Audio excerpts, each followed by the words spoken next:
السلام عليكم ورحمة الله تعالى وبركاته. Bismillah wa salatu wasalam ala rasulillah wa ala alihi wa sahbihi ajma'in wa ba'd. Allah in whose name we begin, the eternal with no beginning, everlasting with no ending.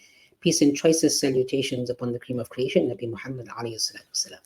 So this is a follow-up response to the reply that was posted, I think, yesterday by the former Sunni da'i known as Ayoob Karim, who jumped on the Sunni gravy train, who followed the very Sunni, meaning not Qur'anist, Ahmed Didat, late Sheikh Ahmed Didat, and gained a lot of fame and praises the very not Qur'anist Sheikh Ahmed Didat, who in fact called Rashad Khalifa, who is a Qur'anist so-called prophet, who many of these imbecilic people follow. And Sheikh Ahmed Didat called him a Dajjal. So this is the same Sheikh Ahmed Didat that Brother Ayoob Karim and many of the da'is today who have become Qur'anists, some da'is have become Qur'anists because they have weak foundations and usul in terms of understanding what hadith is. Now, I just want to give you some context. I don't want to make this video very, very long.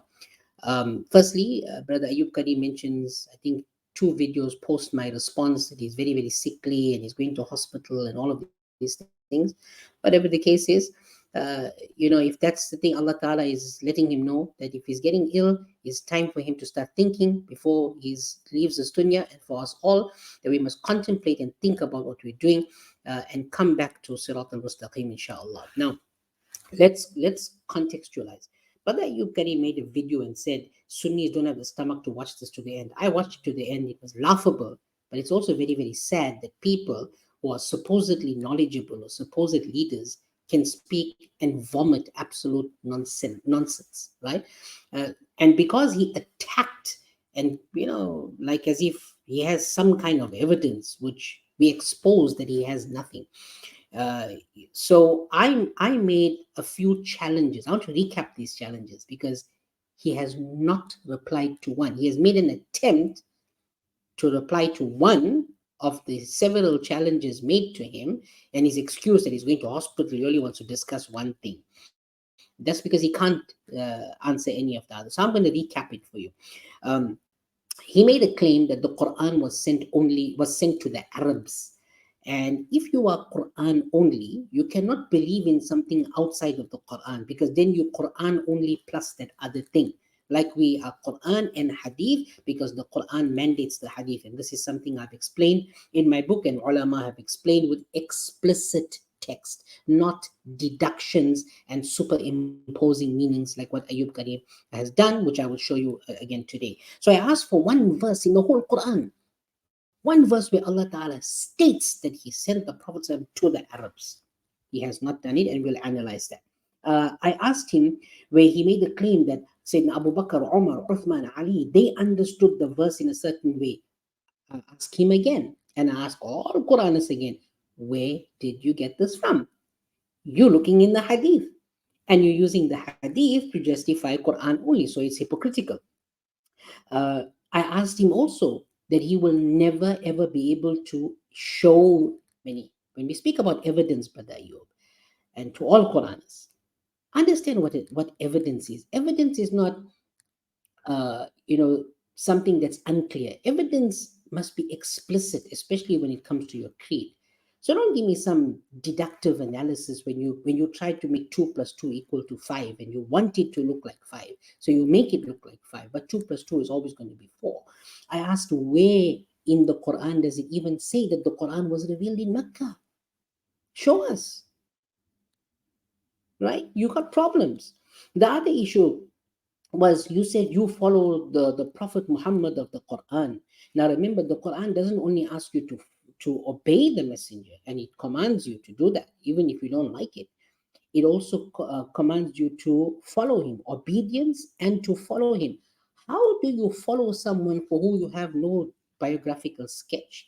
You're a man, You are married, you have children, you have families, you have a business, you have things to do. How do you follow that example, which the Quran clearly says that he was this example sent to us with khuluqin azim and so forth? How do you find that out without the hadith? You also didn't answer. You made a silly excuse.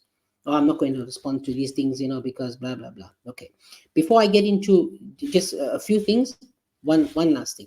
I was contacted by Iqra, and Iqra told me that they had nothing to do with Ayoob Karim, and they have refuted him because of and rejected him, and he's basically resigned and got him out and all of these things. It's not my business. I'm not interested in bringing Iqra down or anyone. That has nothing to do with me. That's what the people who's dealing with all of Iqra, their own internal discussion. It has nothing to do with me. But what I will say is this: even though I believe his daughter still works there, even though 6 months ago when I made a phone call and asked to speak with Ayoob Karim, they didn't say that he's resigned. They said he's not in. But that has nothing to do with anything. I'm not interested in Iqra. I'm interested in this man. So yes, I did change and edit it, because why? We don't want, if Iqra is true in what they say, we don't want them to be engaged in this debacle. But this is the last video I'm going to make. And the reason this last video I'm going to make about Ayoob Karim is because he has no academic standard. Remember, I said at the beginning of my video that my video is not an academic response. It is not an academic response. But he starts his response off by saying that I presented no academic discussion, even though he failed to answer every single question that I raised to him. So, Brother Ayoob, and all you denialist, cultist Quranists out there, if you want to be academic, academia is not in videos to get followers and become famous. Academia is in publications. You don't go to university to study videos. You study textbooks. You study literature. You go to Darul Ulum, you study books. The Quran is not a video, it's a book. If you want to respond to what I say, put it in writing, and you can't do it because you will show yourself to be a denialist, to be incoherent, and to be illogical. And that's the paradox that you've put yourself in. Now, I'm going to discuss what he's done. And by the way, he's let all Quranists down again, and in fact, most of them as well, when it comes to reciting Quran. But I just want to, so he recaps my challenge, and kudos, he's made an attempt to try to answer one. But let me show you the fallacy of Quranism today. So he is challenging me and all Quranists to search the Quran cover to cover and show him one verse in the Quran where Allah says that the Prophet Muhammad was sent only to the Arabs and that the Arabs were supposed to take this message to the rest of the world. Okay, no problem. Challenge accepted. Now allow me to educate you in just a few minutes. Please read Surah 2 verse 143. Thus we have made you a justly balanced community, that you might be witnesses over the peoples, and the messenger. I'm just going to stop there for a second. To all the viewers out there, including cultist, denialist, Quran only people, the man claimed that the Prophet Muhammad was sent to the Arabs. We can prove that like this, because we've got the referencing, we've got the historical analysis. We can prove it. Our ideology doesn't tell us that you can only believe what's in the Quran and nothing outside of it in terms of guidance. So I want to ask you, if you browse through this verse, my brothers and sisters in Islam, can you see the word Arab there anyway, or Arabiyun anywhere in that verse? You can't. But he is using this verse as a deduction. 2 plus 2 equals 5. So just watch. A witness over yourselves. So let us look at the Arabic, just the part about what he is challenging me to. But you are welcome to read the whole verse. It is on the screen. So we read. وَكَذَلِكَ جَعَلْنَكُمْ أُمَّةً. وَكَذَلِكَ جَعَلْنَكُمْ. It's وَكَذَلِكَ جَعَلْنَاكُمْ. Two tajweed errors. One changing the meaning by missing out the mud in 2 words. And thus we have made you a community. وَسَتَلِّ تَكُونُ شُهَدَاءَ. Balanced so that you may be a witness ala nas, over mankind. And then Allah is going further in the ayah. وَيَكُونُ رَسُولُ عَلَيْكُمْ شَاهِدًا. وَيَكُونُ الرَّسُولُ عَلَيْكُمْ شَاهِدًا. By Allah. What is this? My 9-year-old will be able to tell you the difference between a fatha and a dhamma, between an alif and a ya. It's not وَيَكُونُ الرَّسُولُ. You've just changed the whole meaning of the verse. It's وَيَكُونَ الرَّسُولُ and alaykum, not shahida, it's shahida. I asked you in the previous video to correct your tajweed. You are bluffing people. Make tawbah while you still can. Iblis had arrogance, it took him nowhere. You need to refrain from this. You have erred, understand your error, make tawbah, and come to us. We will assist you and accept you as a brother if you make tawbah from your position. Now, here's the bigger problem. This is the greatest paradox that this man has placed himself into. He doesn't even realize it. He has quoted either due to ignorance, compounded ignorance, or absolute arrogance, assuming that I don't know. What a difficult verse this is for them.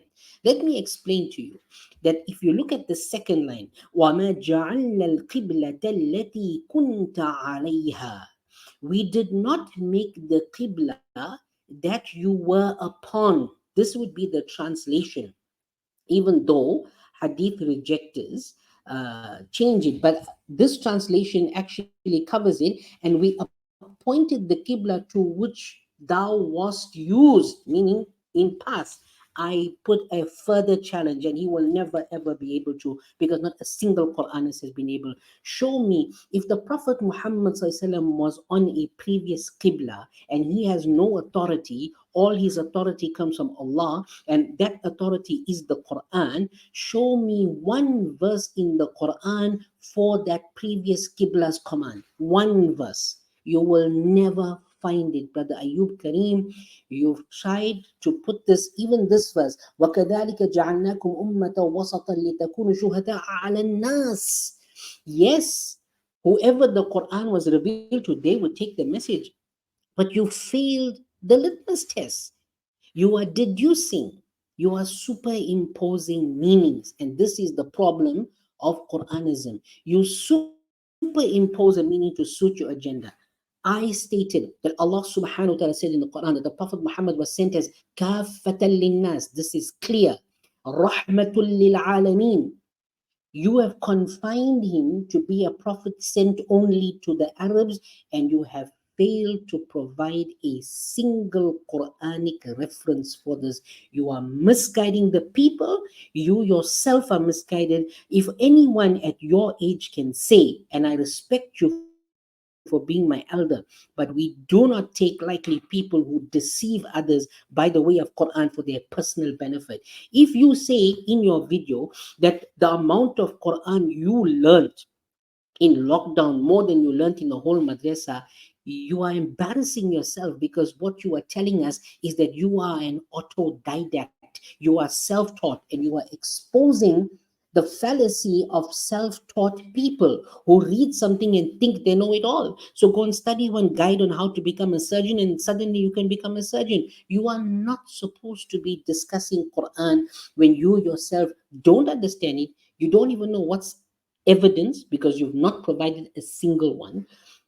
You have not answered any of the challenges. You've made errors in Quranic recitation, and you are Quran only. And on top of that, you provide one of the most difficult verses, put yourself in a paradox, and you will never.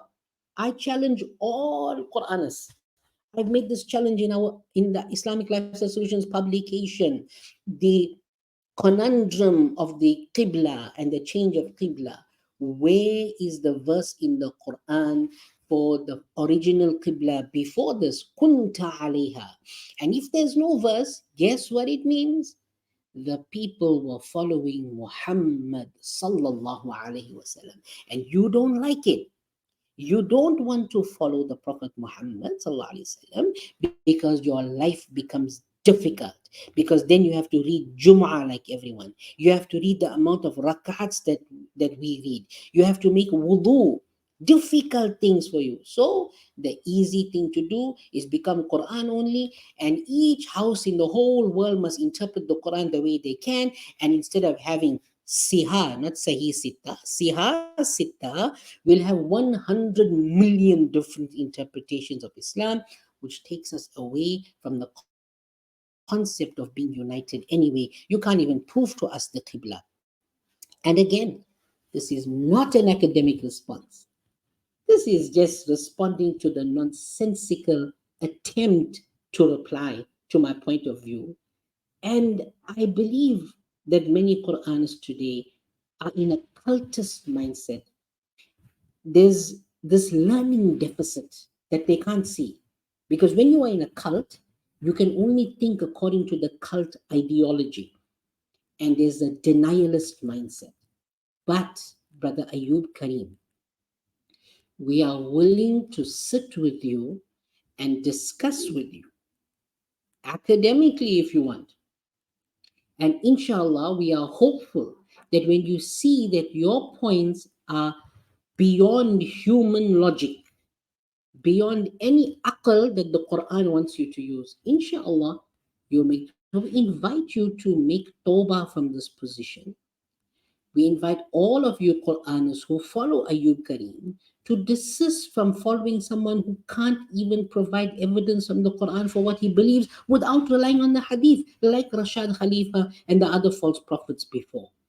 This is arrogance, and the Quran tells us that the inevitable destruction of arrogance is something that you can't avoid. So, again, I have nothing against you. We don't hate the person, we hate the position that you've taken. And we will not allow this deceit to continue, especially here in Durban, to come and spread your nonsensical ideology whilst claiming to be some kind of self righteous person. There is still time. Make tawbah. I myself say that if anything good has been achieved, the praise belongs to Allah, the false am I. Astaghfirullah Rabbi min kulli dhanbi wa atubu ilayh. That's all. Not difficult. And I'm not going to respond to you because if your previous video was anything to go by, that's it. It will be a waste of my time. But as long as our Sunni community is aware of the deceit at hand, and that if you want to give me an academic reply and maintain your position, write a response to our 300-page book. Let's see it happen. I doubt it will. Even if it does, it might not be coherent. Hence, the book is called The Incoherence of Quranism. To my respected Sunni brothers in Islam, please educate yourselves, educate your children. They're on YouTube. They'll come across someone talking about Quran and get thrilled when these people are taking you away from basic thinking into a cult, and then it's too late. Allah subhanahu wa ta'ala safeguard us all. Assalamu alaikum wa rahmatullahi wa barakatuh.